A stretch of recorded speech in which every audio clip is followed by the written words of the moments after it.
Isa pa. Nag-opening tayo ng 3rd Inter-Barangay Cup. Naging masaya ang ating mga kabataan.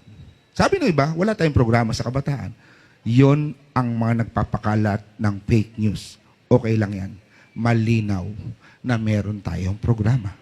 Masaya ang kabataan. Ang nakakalungkot lang, alam nyo ba, sa pag-opening namin, dahil sa naulan, 2 ang venue namin, palipat-lipat. Bakit?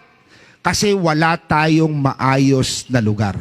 Kaya ngayong taon na ito, uunahin natin ang magpagawa ng sarili nating arena. Dapat gawa na yan kaya nga lang, yung natalo ko, alam nyo na, magaling din naman talaga. Magaling kumontra. Kaya naaabala. Sabi ng mga, siyempre nasasaktan na naman yung mga kalaban ko, sinasaktan ko talaga kayo.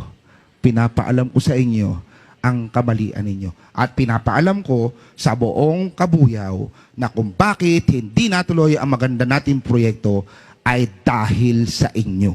At hindi nyo kami mapipigilan dahil mas marami ang may gusto ng maunlad at masayang Kabuyaw.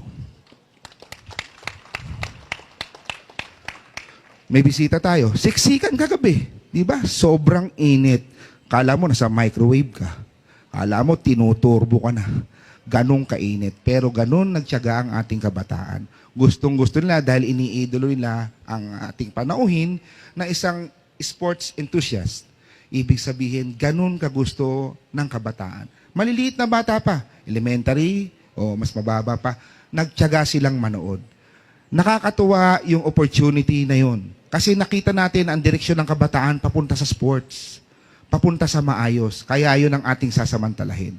Yun ang ating tututukan, ang kabataan. Kasi ang mga departamento na may kinalaman sa kabataan, yan ang inyong pag-isipan.